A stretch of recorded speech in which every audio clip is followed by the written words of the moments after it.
A veces hay historias que no deberían ser contadas, no por miedo a la ley, sino porque una vez que las conoces, ya no podés volver a vivir tranquilo.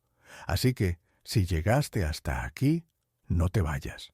Suscríbete, guarda este video, porque cuando termines, vas a entender por qué México intentó borrar esta historia de todos sus registros. El 12 de julio de 2024, a las 03:48 de la madrugada, recibí un mensaje anónimo. Solo decía, busca los nombres Julián y Mateo Ortega. No eran niños, eran duplicados. Me pareció una broma, pero una hora después, alguien dejó un sobre frente a la puerta de mi casa sin remitente. Dentro, una copia física amarillenta, sellada, real de un expediente policial con 3 palabras manuscritas en la portada. No abrir nunca. He trabajado como periodista de investigación durante 15 años. He visto archivos clasificados, manipulaciones políticas, casos de corrupción profunda, pero este expediente me hizo detenerme.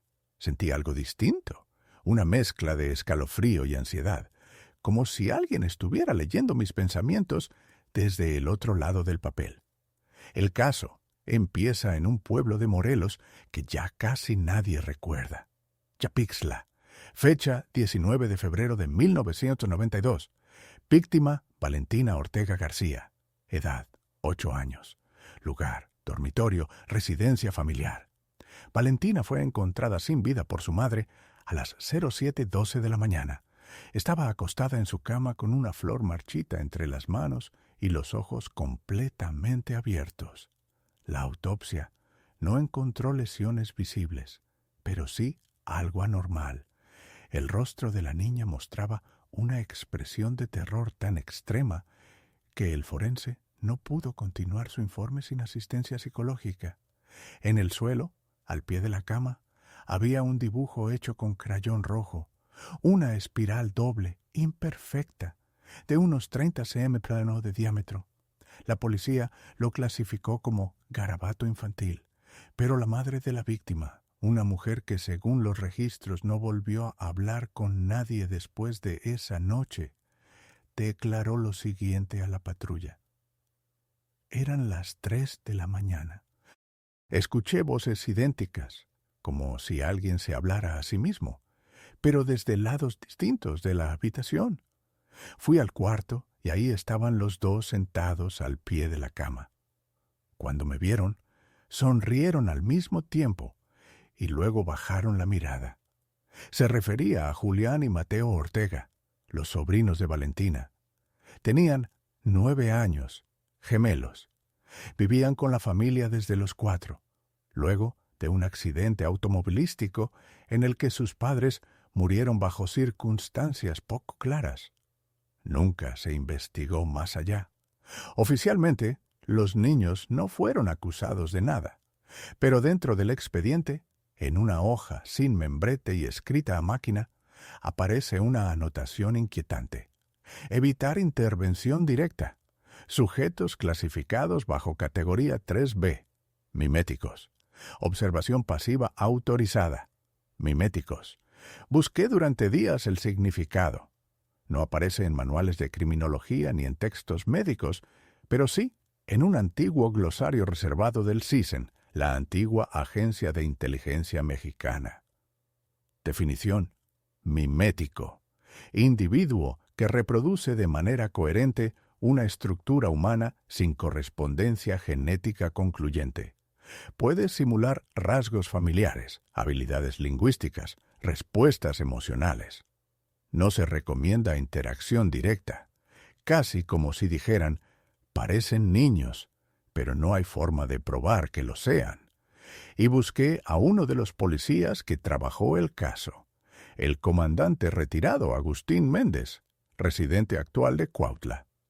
No quería hablar, me pidió que no grabara. Solo accedió tras mostrarle parte del expediente. No eran normales, dijo sin mirarme. Nunca lo fueron. Sabían demasiado. Pero lo que más me perturbó fue esto. Cuando uno hablaba, el otro parpadeaba. ¿Cómo? Sí, uno decía una frase, El otro no hablaba. Solo lo seguía con los ojos como si estuvieran conectados, pero no como hermanos, como si uno repitiera al otro. O peor, como si uno ya supiera lo que el otro iba a decir. Agustín no quiso dar más detalles, solo me advirtió: no intentes buscarlos. ¿Por qué? Porque nadie los encontró nunca, ni la policía, ni los doctores, ni los vecinos. ¿Qué pasó con ellos? Una noche desaparecieron. Icapixtla, Morelos, año 1992. En aquel entonces el pueblo no tenía más de 10,000 habitantes. Un lugar rural, silencioso, sin delitos graves, donde todos se conocían y nada pasaba sin que alguien lo comentara en la tienda o en la plaza central. Las calles eran de piedra suelta, el calor seco y la iglesia del centro marcaba los días con un reloj oxidado que ya no daba bien la hora. Me costó trabajo encontrar testigos dispuestos a hablar. Muchos ya habían muerto, otros se habían mudado, pero algunos permanecían allí sentados en las mismas bancas donde los vieron por primera vez. Los gemelos Ortega. Doña Trinidad, que entonces era la encargada del Kinder Lucía Vázquez, me recibió en su casa, una construcción baja con techos de lámina. Se le nublaron los ojos apenas mencioné los nombres. Mateo y Julián, sí, los recuerdo.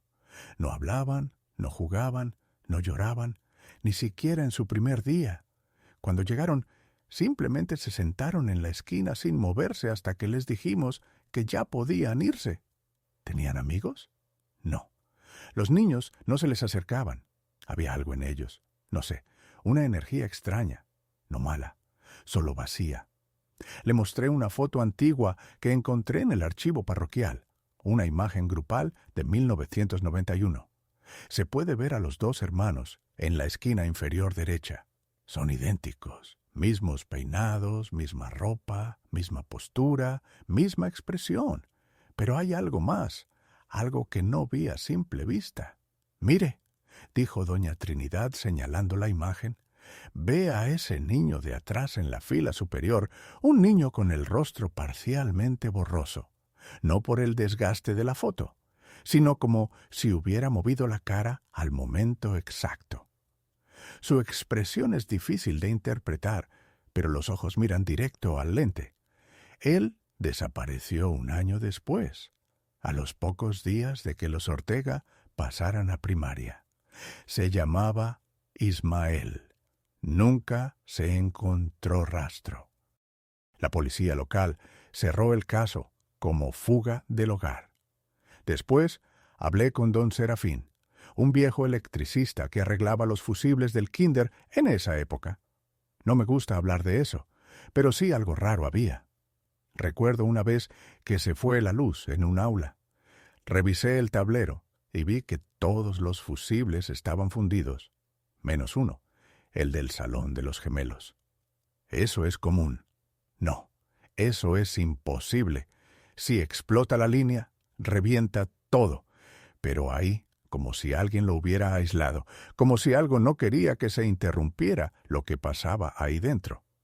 ¿Y qué pasaba ahí? Serafín encendió un cigarro, luego otro. Tardó en hablar. Una vez, sin querer, escuché por la ventana. Era la hora del recreo.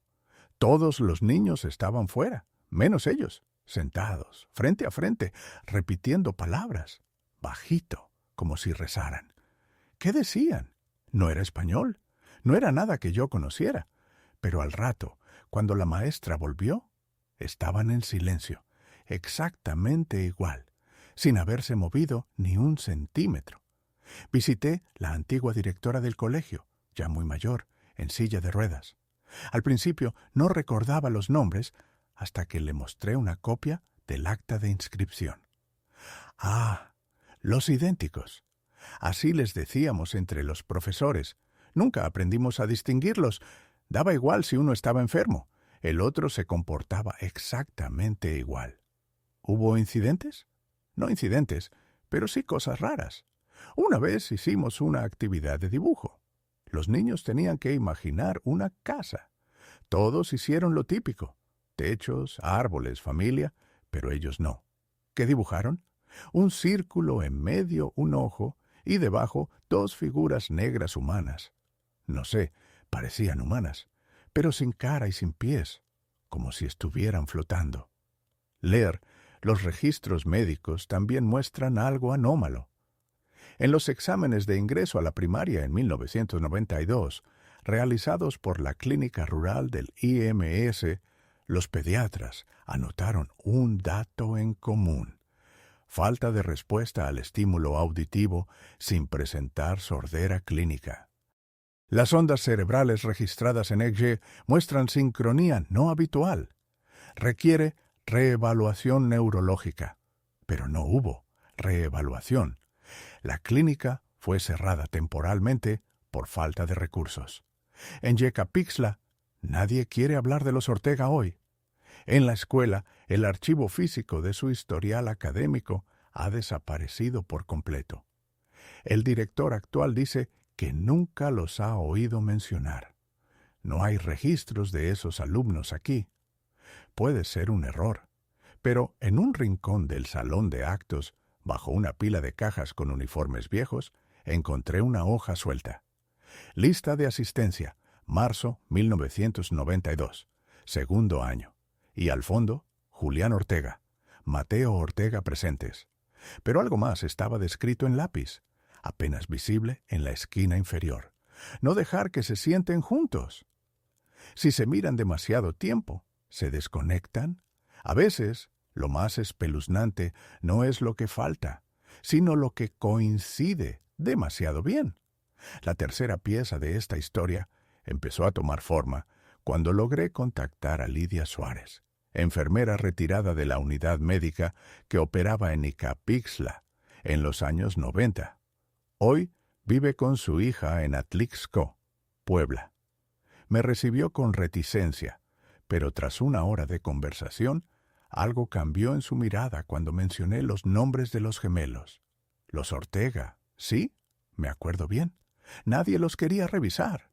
¿Por qué? Porque algo pasaba cuando entraban al consultorio.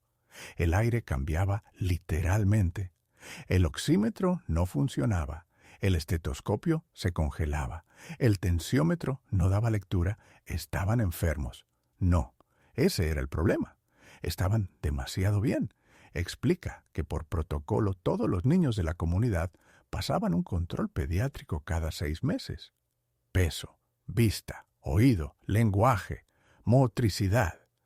Pero con los Ortega los registros eran imposibles de completar. Se sentaban uno frente al otro. No respondían al llamado por separado, solo juntos. Y cuando uno parpadeaba, el otro también lo hacía. Si hablaba el mayor, el menor cerraba los ojos. Si preguntabas a uno su nombre, el otro abría la boca. Era como si compartieran un solo cuerpo. Le pregunté si alguna vez mostraron comportamiento violento. Lidia se detuvo. Luego dijo: «No, violencia». Pero una vez uno de ellos, Mateo, creo, se cayó al salir de la clínica. Golpeó fuerte la rodilla. Sangraba. Yo me agaché para atenderlo, pero antes de que pudiera tocarlo, el otro, Julián, que ya estaba en la banqueta, comenzó a sangrar por la misma rodilla, en el mismo sitio. ¿Cómo? Te juro que lo vi sin tocarlo, sin golpe alguno. La herida apareció al mismo tiempo. Consulté entonces los archivos médicos antiguos. No fue fácil. Gran parte de los registros fueron digitalizados y luego destruidos, pero encontré una copia física de una planilla de control de crecimiento infantil. Mateo Ortega, Julián Ortega, enero 1993. Revisión general. En la columna de observaciones hay una nota breve. Ritmo cardíaco exacto y simultáneo. Mismos niveles de oxígeno, misma presión, ambos con 36. 7 de Grere. Se tomaron muestras de sangre, misma estructura, misma secuencia de grupo, sin diferenciación detectable en ADN mitocondrial. Requiere validación. Nunca hubo validación. La historia tomó un giro aún más perturbador cuando contacté a Silvia Ortega, la tía de los gemelos y madre de Valentina, la niña muerta en 1992. Vive en estado semicatatónico desde hace años en una institución psiquiátrica privada en Tlalpan. No habla, no reacciona. Pero cuando entré con una de las grabaciones antiguas, la voz de un niño repitiendo una serie de palabras sueltas, su cuerpo se tensó y sus ojos, que habían estado perdidos en el vacío, giraron hacia mí con pánico. Intentó levantarse. No pudo. Se orinó encima. Las enfermeras nunca la habían visto así. La grabación, según el archivo, fue tomada por un psicólogo escolar en 1994. En ella, uno de los gemelos, la voz no permite distinguir cuál, repite durante 4 minutos palabras que parecen al azar: luz, círculo, piedra, nosotros, sombra, espejo, boca, tierra, madre. Pero a los 3:48 exactos, el niño deja de hablar y en voz más baja dice: ella no debe decir lo que vio. Esa fue la noche en que Silvia Ortega fue internada por primera vez. Sid intenté contactar al médico tratante de los gemelos, Dr. Luis Gálvez, pediatra del IMS, entre 1990 y 1995. Sin respuesta, fui hasta su antigua casa en Yautepec. Allí encontré a su hermano menor. Luis se fue del país hace más de 20 años. Nadie volvió a saber de él. ¿Por qué se fue? Lo que me dijo antes de irse fue esto: los vi cuando no debía. No eran 2, ni siquiera eran 1. Eran el espacio entre los 2. Regresé a Ecapixtla una semana después. Había un festival local. El ambiente era otro. Gente en la plaza, música, pero algo seguía latiendo en las paredes viejas del pueblo. Fui a la escuela primaria Sor Juana Inés de la Cruz, donde los Ortega estudiaron. En la pared de uno de los salones aún se ve a duras penas un dibujo infantil, hecho con marcador azul. 2 figuras idénticas, tomadas de la mano, bajo un sol negro. Y en el pizarrón viejo, debajo de capas de pintura, alguien raspó una palabra gemelo. Solo una, y sin embargo, más aterradora que todo lo que había leído hasta ahora. La escuela primaria de Yapixtla guardaba aún más secretos de los que imaginaba. Mientras recorría el archivo pedagógico de la zona, una pequeña bodega con carpetas húmedas, cajas aplastadas y muebles en ruinas, encontré a un hombre que cambió por completo el curso de esta investigación. Benjamín Urrutia, maestro de primaria entre 1989 y 1997, hoy jubilado. Me observó en silencio durante varios segundos. Cuando mencioné los nombres, su mirada no fue de duda ni de sorpresa. Fue de reconocimiento inmediato. «Los Ortega», dijo con voz baja. No eran como los demás. Me llevó a su casa, a 5 calles de la escuela. Tenía un cuaderno viejo, envuelto en bolsas de plástico. Una libreta roja de tapa dura con cinta escrita a mano. Segundo grado, Grupo P. Es de ellos. Sí. Nunca lo entregaron, nunca lo firmaron, solo lo dejaban sobre el escritorio al final de cada viernes. Lo abrí. Esperaba dibujos infantiles, ejercicios de escritura, sumas mal hechas. Pero lo que vi no tenía sentido inmediato. Cada hoja estaba dividida por una línea vertical. A la izquierda, lo que parecía escritura automática, caótica, casi tribal, signos, espirales, triángulos dentro de óvalos. A la derecha, las mismas formas, pero invertidas, como si fueran un espejo deformado del lado izquierdo. Esto es de uno de ellos. No, esa es la cuestión. Nadie sabe cuál escribía. Algunos viernes aparecía esta libreta, otros una azul. Y aunque el contenido era distinto, el patrón era el mismo. Contacté a Emilia Navarrete, lingüista y especialista en semiótica de patrones prehispánicos. Le envié fotos escaneadas de 10 páginas del cuaderno. 2 días después, me llamó a las 2:14 de la madrugada. Esto no es garabato. ¿Cómo lo sabes? porque hay repetición estructurada. No libre, no creativa, tienen reglas, reglas que se repiten con exactitud quirúrgica, como un lenguaje visual construido con lógica interna. ¿Qué tipo de lógica? Eso estoy tratando de averiguar, pero mira, esto me envió una imagen, una comparación entre los símbolos de los Ortega y los glifos de un códice mixteca del siglo XI. Uno de los signos, una figura con doble eje vertical y 3 líneas onduladas cruzándolo, aparecía en ambos. Esto no lo podrían haber inventado a menos que hayan leído códices prehispánicos a los 7 años y los reinterpretaran gráficamente con su propio sistema simétrico. Entonces, ¿es un idioma o algo parecido? Un idioma sin fonética, como una arquitectura del pensamiento, pero no humana. Regresé al cuaderno. En la página 34 encontré algo nuevo. No símbolos, palabras escritas con letra perfectamente clara en mayúsculas. Decía, nos miramos para no caernos y abajo más pequeño. Cuando uno duerme, el otro sostiene el tiempo.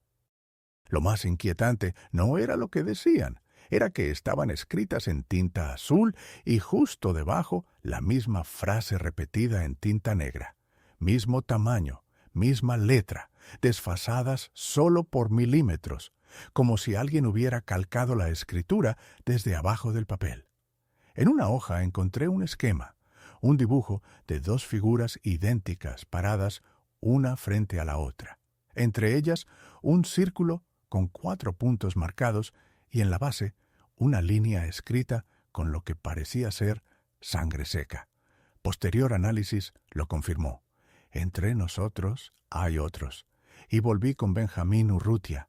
Le mostré lo que había encontrado. Sí, ellos lo sabían, lo decían sin decirlo. No hablaban en clase, pero si otro niño decía su nombre, se volteaban al mismo tiempo. Eran agresivos, ¿no? Pero una vez otro niño, Luisito, los empujó sin querer. Mateo se cayó. Julián se quedó de pie, pero Luisito comenzó a sangrar por la nariz como si algo hubiera rebotado. ¿Los separaron alguna vez? Sí, una vez los pusimos en salones distintos. Solo duró media hora. Mateo entró en trance, ojos en blanco, brazos cruzados. Dejó de responder. Julián, en el otro salón, empezó a llorar. No gritaba, no llamaba, solo lloraba sin expresión. ¿Qué hicieron? Los volvimos a juntar y todo volvió a la normalidad. Pero desde ese día, los maestros nos turnábamos para vigilarlos. Jazz. En la contraportada del cuaderno había un código de 3 letras. QRS. Le pregunté a Emilia. Buscó entre registros, publicaciones ocultas, tesis olvidadas.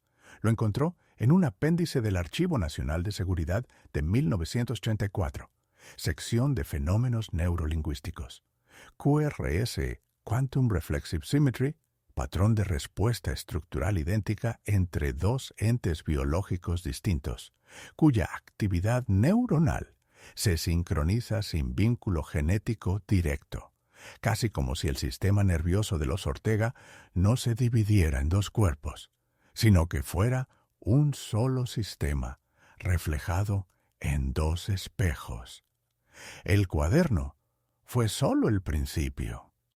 La investigadora Emilia Navarrete insistía en que los símbolos no eran casuales, que había una lógica interna, un marco gramatical de simetría especular. Para comprobarlo, imprimió en papel transparente una de las páginas y la colocó sobre otra con la imagen invertida. Resultado: las líneas coincidían perfectamente. No es arte, es ingeniería. ¿Pero ingeniería de qué? Mientras seguía investigando, alguien me contactó desde una cuenta cifrada. No dejaba nombre, solo un mensaje. Si quieres entenderlos, busca en la casa de las ruinas, la del perro sin sombra. No entendí. Pregunté a los pocos vecinos que accedieron a hablar. Uno de ellos, don Nicolás, me respondió: «Eso debe ser la vieja casa Ortega en la orilla del río. Está abandonada desde el 95. Fui, La casa de ladrillos y adobe estaba casi en ruinas, el techo hundido, madera podrida, pero aún se podía entrar.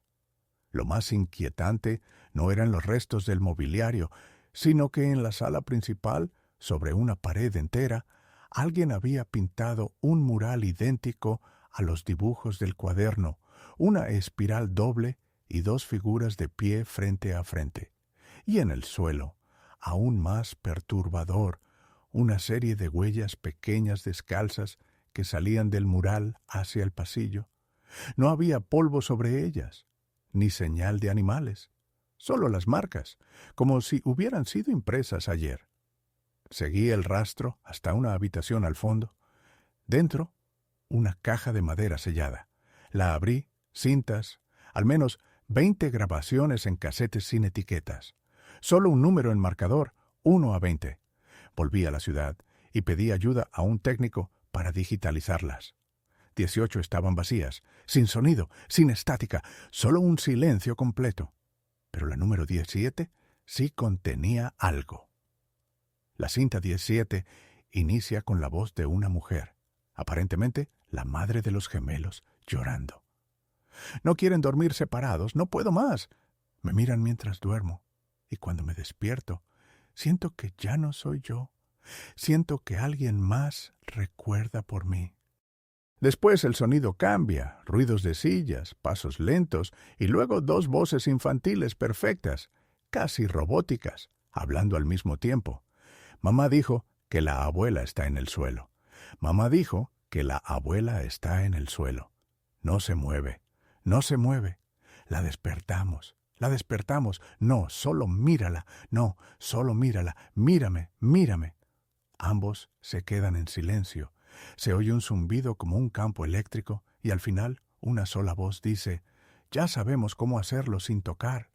Esa misma noche fui al cementerio municipal. Busqué el registro de la abuela Soledad Ortega, fallecida en 1993, oficialmente caída accidental. Pero el acta del forense decía otra cosa: muerte por colapso neurológico generalizado. No se detectaron lesiones físicas ni enfermedades previas. El cerebro presenta signos de hiperactividad sináptica simultánea en todas las regiones, como si hubiera pensado demasiado en 1000 direcciones a la vez, hasta apagarse. Tanto así, el zumbido de la cinta me obsesionaba. Lo envié a un experto en sonido para análisis espectral. Resultado, no era una interferencia, era un patrón de onda sostenida. Frecuencia 217, 8 Hz, que coincidía con un tipo específico de onda cerebral conocida como gamma. No es un ruido, me dijo, es una resonancia cerebral codificada. ¿Eso qué significa? Significa que alguien o algo está emitiendo un ritmo capaz de alterar patrones mentales.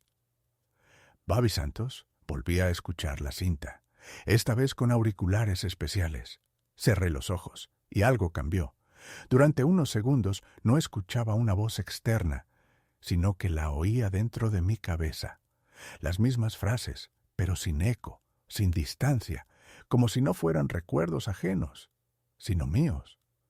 La última parte de la grabación dura 3 segundos, un solo sonido, una especie de suspiro, y luego está adentro. Le conté esto a Emilia. Me pidió que le enviara el archivo. Dijo que iba a estudiarlo con un colega neurocientífico de la UNAM. 3 días después, perdí contacto. Un correo llegó desde su cuenta. Ya no hace falta seguir. Los nombres están de vuelta. Ellos también escucharon la cinta. Nos vemos pronto. Firmado con una sola palabra. CRS. Hay casas que no deberían seguir en pie. Volví a la casa Ortega al atardecer. Esta vez no fui solo. Me acompañaba un técnico en grabación, Carlos, y una joven antropóloga local, Teresa, que se ofreció como guía. Ninguno de nosotros hablaba mucho durante el camino. La cinta nos había afectado más de lo que estábamos dispuestos a admitir. Entramos justo antes de anochecer. La casa parecía más deteriorada que la vez anterior. Las paredes sudaban humedad. El aire estaba inmóvil, cargado de polvo y algo más, algo eléctrico. No sabría explicarlo, como si la atmósfera estuviera suspendida, esperando. Carlos montó una grabadora de alta sensibilidad. Teresa comenzó a revisar los bordes de las habitaciones con una linterna ultravioleta. Yo bajé al sótano. Era más profundo de lo que recordaba. 3 escalones de concreto, luego otros 7 de madera húmeda, el techo bajo, las paredes sin revocar, olor a tierra encerrada. Ahí estaba la caja donde había encontrado las cintas, pero también algo más, un estante con carpetas escolares, todas marcadas con los nombres de los Ortega, libretas, dibujos, exámenes, formularios, muchos con tachaduras, otros escritos con símbolos ya familiares. Pero en uno de los cuadernos, cubierta azul sin nombre, encontré algo diferente. Una carta escrita a mano con lápiz en una caligrafía infantil casi perfecta, dirigida a nadie. Mamá no sabe que ya no soñamos, que lo que vemos no es un sueño, que es otro lado, que cuando dormimos ahí, ellos duermen aquí y más abajo. Nos dijeron que no éramos únicos, que hay más como nosotros, pero separados, que nosotros sí somos espejo completo. Llamé a Carlos. ¿Qué tal el sonido? Me miró pálido. La grabadora se apagó al minuto 3. No hubo interferencia, simplemente dejó de existir. Y el archivo, no hay archivo. El disco quedó intacto, pero sin ningún registro, como si nunca la hubiéramos encendido. Teresa nos llamó desde arriba. Encontré algo. En una de las habitaciones de la planta baja, bajo el empapelado antiguo, había un hueco. Dentro, una caja más pequeña, metálica, cerrada con cinta industrial. La abrimos. Documentos, fotocopias de pasaportes, certificados de nacimiento falsos, un mapa de México con ciudades marcadas, pero lo más impactante, una hoja impresa con membrete del Sistema Nacional TIEF. Reubicación de menores no acompañados. Caso 047, doble registro Ortega, Julián, Ortega, Mateo, y en letras rojas, no separar, no entregar a familia externa. Supervisión constante. Y Carlos se fue antes. No quiso quedarse a revisar más. Dijo que le dolía la cabeza, que sentía presión en los oídos. Teresa y yo decidimos quedarnos un poco más. Fue entonces cuando ella notó que algunas palabras de los dibujos florecían bajo la linterna B. No todas. Solo una frase escrita repetidamente en diferentes paredes abre solo cuando estén mirando. ¿Qué significa? No tuve respuesta hasta que Teresa en voz baja dijo: ¿y si se refiere a ellos? Volvimos a Ciudad de México esa misma noche. Al día siguiente, Teresa no respondió mis mensajes. Fui a su casa. Su compañera de departamento dijo que no había regresado desde Ixcapixtla. Llamé a Carlos. Su línea ya no estaba activa. Fui a la redacción a revisar las grabaciones de backup en el sistema de seguridad interno del medio, donde se almacenan los videos de mis reportajes anteriores. Encontré un clip que no recordaba haber subido. Duraba solo 12 segundos. La cámara apunta a una pared de la casa Ortega. Está vacía, pero poco a poco, 2 figuras idénticas aparecen en el encuadre. No caminan, no emergen, solo están ahí de pronto en silencio.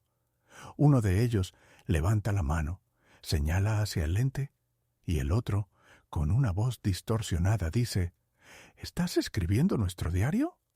La grabación se corta abruptamente, pero antes de terminar, una línea se añade sola al archivo. Un título automático. Parte 6 de 12. Durante 3 noches no dormí. No por miedo a las grabaciones, ni siquiera por las desapariciones de Carlos y Teresa. Lo que me robaba el sueño era la frase final. «Estás escribiendo nuestro diario». Ellos sabían desde cuándo era esta investigación realmente mía. Los intenté volver al archivo del DF para rastrear el caso 047, pero toda la base estaba restringida. No por privacidad, por una orden sellada del gobierno federal fechada en 1996. Una de las pocas órdenes con cláusula 35B. Anulación de existencia institucional significa que oficialmente los gemelos Ortega nunca fueron parte del sistema, pero encontré un resquicio, un PDF, escaneado de un informe de supervisión regional sin clasificar. En él se menciona brevemente: los menores identificados como los simétricos han sido trasladados al Centro Especial de Cuautla, donde deberán ser observados sin contacto hasta nuevo aviso. Supervisión neuroconductual doble requerida. Vigencia indefinida. Cuautla, a 2 horas de la Ciudad de México. Antiguamente había un centro psiquiátrico infantil cerrado en 1999 por deficiencias estructurales. Hoy es una escuela de enfermería, pero algunos de los archivos antiguos permanecen en una bodega sellada del subsuelo. Con ayuda de un antiguo empleado accedí. El sótano olía a metal oxidado, pasillos sin luz, archiveros vencidos y al fondo una caja sin etiqueta. Dentro grabaciones, notas manuscritas, informes sin firmar, todo sobre los Ortega. Pero lo más escalofriante fue un informe de observación fechado en marzo de 1995. Resumen: Julián y Mateo presentan patrón de sueño alternado. Nunca duermen al mismo tiempo. Las cámaras muestran actividad nocturna ininterrumpida. Los turnos de vigilancia reportan que incluso cuando uno está dormido, mantiene los ojos abiertos. Y un dato más: se ha detectado una variación en la temperatura ambiental de sus habitaciones. Durante ciertas horas de la noche, la temperatura cae bruscamente 6 a 8 solo en su celda. El vigilante nocturno Eduardo Cirire escribió un testimonio personal escondido en un cuaderno de bitácora. Una noche vi algo. Mateo estaba acostado, ojos cerrados. Julián sentado en una esquina, pero no en silencio. Murmuraba, hablaba con alguien, no con su hermano, con algo más. Dijo: él ya está en ella, y yo todavía estoy aquí. Y luego se quedó quieto como si escuchara algo, como si lo esperara. Ese día renuncié y volví al expediente médico. En un informe firmado por el doctor Víctor Rendón, fechado en abril de 1995, se señala lo siguiente: ambos pacientes presentan actividad cerebral sincronizada, incluso durante estados de conciencia opuestos. Pruebas de resonancia magnética muestran patrones idénticos, como si los datos se repitieran por error del sistema. Hemos confirmado que no es un error y una nota en rojo. La conciencia no se localiza, se duplica. La NINS decidía hacer algo irracional: reproducir la cinta 17 una vez más, esta vez dentro del antiguo edificio, en el mismo sótano donde estuvieron los gemelos. Encendí el reproductor, subí el volumen, me senté en el suelo. A los 3:48, la voz surgió. Ella no debe decir lo que vio. Y luego, silencio. Pero dentro de mí, algo vibró. Un pensamiento que no era mío, una certeza que no había tenido antes. No es que vean el futuro, es que nunca dejan de estar en el pasado. Me levanté con dificultad. El reproductor se había apagado solo. El aire estaba más frío. El sudor me corría por la espalda. Y en una de las paredes del sótano, escrita con crayón rojo, no estaba ahí. Antes apareció una frase: diles que no nos cierren. Diles que estamos despiertos. Y volví a casa. Esa noche no había dormido en 2 días. Me metí a la ducha. Cerré los ojos por un instante y cuando los abrí, el espejo del baño tenía condensación, aunque el agua era fría. Y en el vaho, con letra infantil, decía: ¿ya sabes quién escribe todo esto? No quise volver a mi departamento esa noche. Me quedé en un hotel en el centro, sin ventanas, sin espejos, sin nada que pudiera devolverme una imagen. La pregunta del vapor seguía latiendo en mi cabeza. ¿Ya sabes quién escribe todo esto? Era una amenaza, una advertencia, una burla. Dormía a ratos y en mis sueños 2 voces idénticas repetían palabras sueltas, no frases, solo palabras. Humedad, duplicado, no toques. Debajo, repite, despierta. Al despertar tenía sangre en las encías, no había señales de violencia, no había mordido nada. Solo una sensación de haber estado masticando mi propia lengua. Volví a los archivos médicos del centro de Cuautla. Había un solo documento más en la caja, un expediente incompleto firmado por un psiquiatra no registrado oficialmente, Dr. Ignacio Herrera. Su informe era distinto, no clínico, no técnico, más bien desesperado. He llegado a la conclusión de que los Ortega no son gemelos en el sentido biológico. Tampoco son un fenómeno neurológico duplicado, con una simetría viva, una anomalía no replicable que se mantiene porque ambos existen y si uno falta, el sistema colapsa y luego no deben ser separados, no deben ser interrogados, no deben ser provocados, porque no solo repiten, sino que guardan. Guardan el qué, un patrón, un mensaje, una arquitectura de repetición que nadie había logrado descifrar hasta ahora, porque esa misma noche Emilia, la lingüista que había desaparecido, me escribió desde una cuenta nueva. Solo dijo, pude reconstruirlo. El patrón del cuaderno no es lenguaje humano, es un plano, una especie de máquina, pero no hecha con partes, sino con actos. Le pedí una prueba, me mandó una imagen. Era una réplica de los símbolos encontrados en las libretas, pero dispuestos como un calendario. 28 cuadros, cada uno con una combinación de gestos, repeticiones y tiempos. Abajo, una palabra sustitución. La llamé. No respondió. Al día siguiente la encontraron en su casa, viva, pero sin capacidad de hablar. Su voz no estaba dañada, sus cuerdas vocales funcionaban, pero su cerebro no producía lenguaje.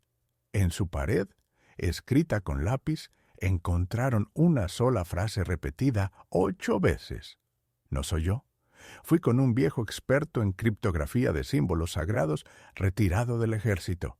Le mostré el patrón. Lo analizó durante horas. Luego me dijo, esto es como un reloj, pero no da la hora. Marca acciones. ¿Qué tipo de acciones? ¿Imitaciones? ¿Rejos?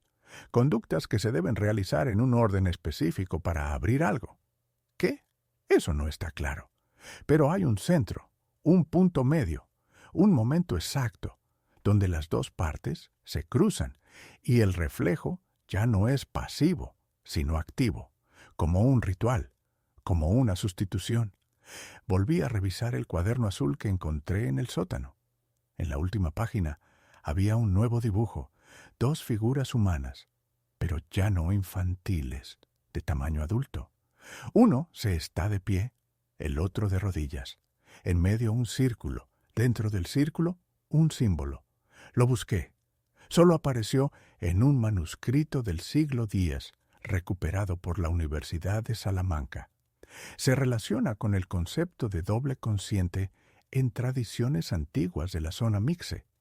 Definición: espejo que ve cuando el cuerpo no puede. Recuerdo de lo que no ha ocurrido. Reflejo que espera su momento. Volví a casa. Tenía que saber. Puse todas las libretas sobre el piso. Las ordené como Emilia lo sugirió.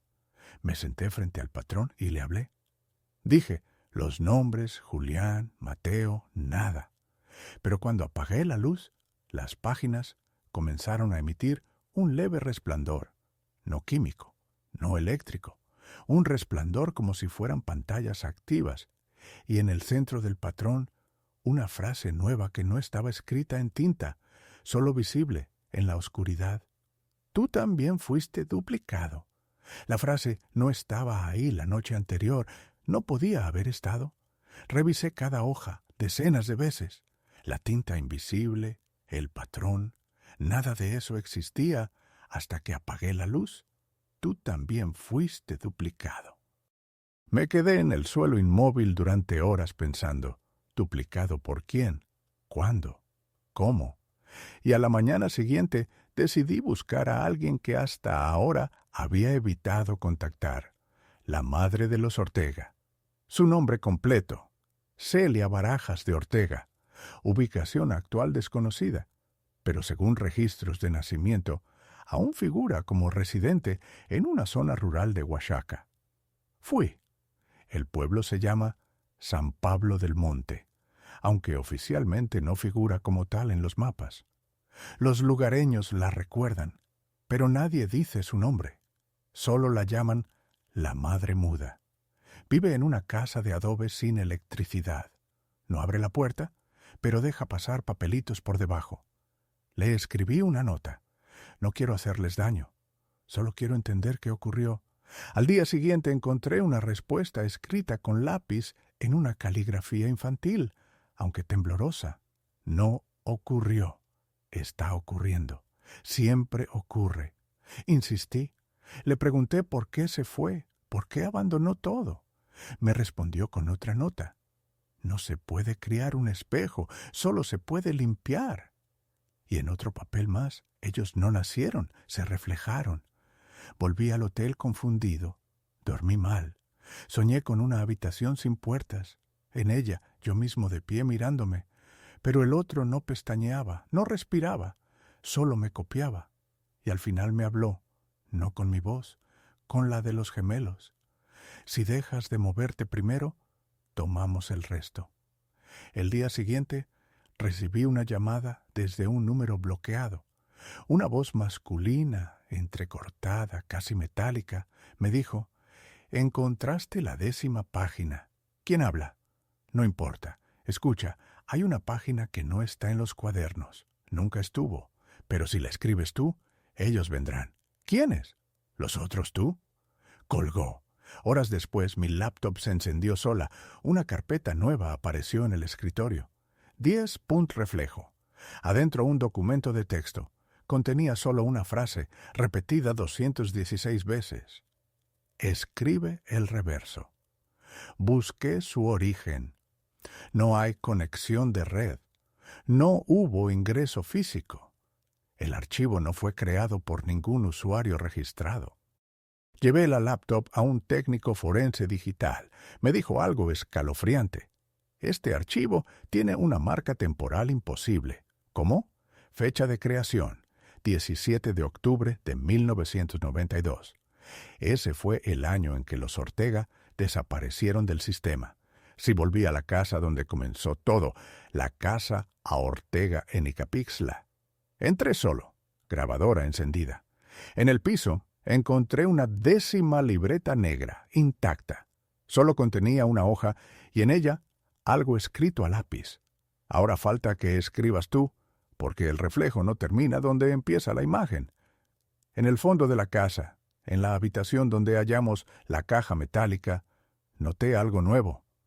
Una grieta vertical en la pared, perfectamente recta, delgada como una hoja de papel. Toqué. El muro no estaba frío como el resto, estaba tibio, palpitante como piel. Y cuando me alejé unos pasos, vi la forma completa. 2 figuras de pie mirándose, y en medio de ellas una sombra proyectada hacia mí, pero detrás de mí no había luz. Esa noche no pude regresar.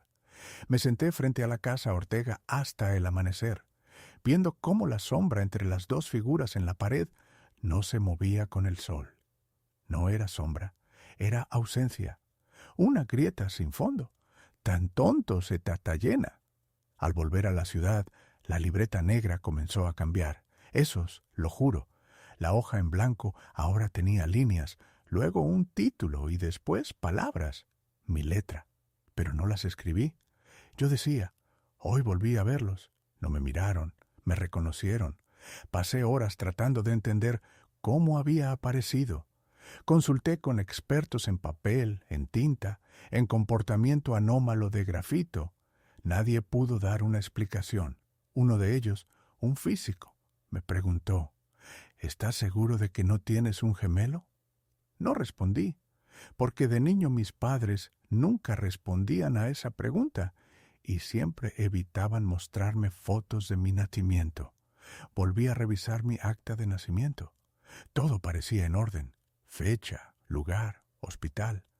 Pero al compararla con el registro estatal, encontré una anomalía. El número anterior y posterior al mío están duplicados. Es decir, hay dos nacimientos con mi mismo apellido, misma fecha, mismo nombre. Uno archivado en Morelos, otro en Oaxaca.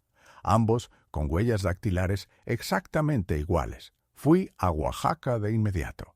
La oficina civil estaba cerrada por remodelación, pero un empleado accedió a revisar el archivo físico. Le mostré mi número. Revisó por 40 minutos. Luego volvió pálido.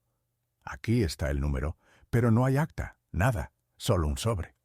Me lo entregó. Dentro había una foto, blanco y negro, dos bebés idénticos, en pañales sosteniéndose de las manos. Y en la parte de atrás, CRSS06, reflejo completo, no separado. Empecé a temblar, llamé a mi madre, le pedí la verdad, guardó silencio, nací solo, lloró. Tu hermano no sobrevivió. ¿Cómo se llamaba? Nunca le pusimos nombre. ¿Dónde fue? En Icapixtla. No podía más. Volví al lugar. De noche. Llevé conmigo la libreta negra y las otras 9. Las dispuse en el suelo, como marcaba el patrón que reconstruyó Emilia. Encendí la grabadora. Esperé. Silencio. Luego un golpe. No del exterior, no de las paredes, del interior de la casa. Otro y otro, como pasos. Pasos de niño. Pero cuando miré, no había nadie. Solo dos figuras proyectadas en la pared, y esta vez se estaban acercando. Fui hacia ellas. No retrocedí, y al llegar a la grieta entre ambas, la toqué. Estaba caliente, vibrante, como si pulsara. Cerré los ojos. Una voz habló dentro de mi cabeza. «Ya sabes quién eres. Ahora falta que seas 2». Abrí los ojos. La habitación estaba vacía, pero frente a mí, la libreta negra tenía una nueva página con 2 firmas. Una era mía, la otra también. Desde aquella noche, algo en mí cambió. No físicamente, no mentalmente, topológicamente. Sentía que ya no ocupaba un solo punto en el tiempo, que mis movimientos ya no eran míos únicamente, que mis decisiones eran ecos, no orígenes, y más allá de eso, que en algún lugar otro yo me estaba escribiendo. Comencé a recibir mensajes sin remitente, papeles dentro de mi buzón, aunque no vivía en un edificio con portero, en mi nevera escritas con mi caligrafía. Recuerda el espejo del hospital. No te duermas, a la misma hora ya no eres único. Fui al hospital donde supuestamente nací. El registro seguía ahí, aunque deteriorado. Encontré mi expediente neonatal, pero algo más. Un sobre con el mismo número de mi expediente, pero archivado como inactivo. Adentro una foto, la misma que encontré en Oaxaca, pero ahora con un nombre escrito sobre el pecho del segundo bebé, Mateo Ortega. Todo se desmoronó. Había creído que esta historia era sobre ellos, sobre los gemelos imposibles, pero poco a poco entendí. No eran 2, nunca lo fueron, eran reflejo. Y ese reflejo necesitaba anclarse, no en un lugar, sino en alguien. Volví a los dibujos de las libretas. Revisé el patrón completo. Emilia tenía razón. No era un lenguaje, era un plano, pero no de un lugar, de una estructura mental, una arquitectura para duplicar la conciencia, para proyectarla, para replicarla, para fijarla en otra mente. Fui al cuarto donde todo comenzó. La grieta seguía ahí, ahora más ancha, no sombra, no vacío. Un corredor respiraba. Y cuando me acerqué, escuché pasos idénticos a los míos, como si cada movimiento que hacía allá estuviera ocurriendo en el otro lado. Me eché en el suelo, abrí la libreta negra y comencé a escribir. No lo que pensaba, no lo que veía, solo lo que sentía que debía escribir. Las palabras fluían sin detenerse. La simetría no es el final, es el umbral. La copia no es error, es origen. La pregunta no es quién vino primero, sino cuántos faltan por reflejarse en la última página. Escribí: yo soy el número 10. Faltan 2. Y al cerrar la libreta, escuché una voz que no venía de mí, pero hablaba desde dentro. La 12ª página ya se está escribiendo. Solo falta que la leas. No sabía si escribir la última página cerraría la historia o la abriría para siempre. Pero ya no se trataba de una decisión, solo de obedecer el patrón. Porque si algo entendí, es que la voluntad es la última ilusión. Regresé al lugar una última vez, a Icapixtla, a la casa sin sombra, a la grieta. La llevé conmigo, la libreta negra, y dentro de ella no había espacio en blanco, pero la hoja 12 aún no estaba escrita, o no lo estaba para mí. Encendí la linterna, la luz rebotó en la pared, y entonces lo vi. No eran dos figuras reflejadas, era una sola, vista desde ambos lados a la vez, como si la casa entera fuera un prisma. Y cada visitante una cara nueva. Al acercarme a la grieta, escuché voces. No venían del otro lado, venían de arriba, del techo. Subí por las escaleras de madera vencida. Cada paso, un crujido. Cada crujido, un eco al revés. En la última habitación, todo estaba cubierto de espejos rotos.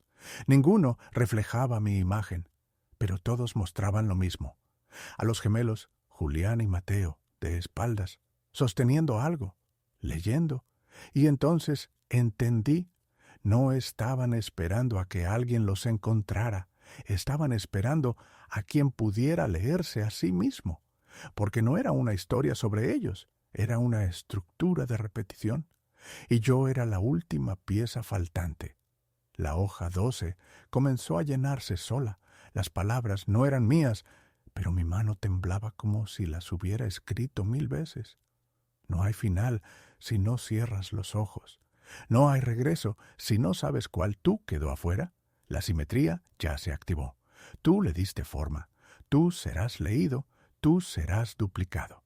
La casa empezó a emitir un sonido leve, como un zumbido, el mismo tono que la cinta 17, la misma frecuencia cerebral, 217, 8 Hz. Mis pensamientos ya no estaban alineados. Se partían como si dos versiones de mí mismo discutieran en simultáneo, y no podía distinguir cuál era la original. Entonces la grieta se cerró, pero no hacia adentro, hacia afuera. La pared se selló con un pulso, y en el suelo solo quedó la libreta negra abierta en la última página y escrita con tinta roja, esta vez no en caligrafía infantil, sino con mi letra exacta. Decía: gracias por contar nuestra historia. Ahora cuéntala de nuevo con tu voz desde dentro. El archivo con esta historia no se guarda en servidores, no se imprime, no se comparte, solo se repite en otro pueblo, en otro espejo, en otro narrador, quizá ahora en ti, porque si estás leyendo esto, ya formas parte del reflejo. Cool.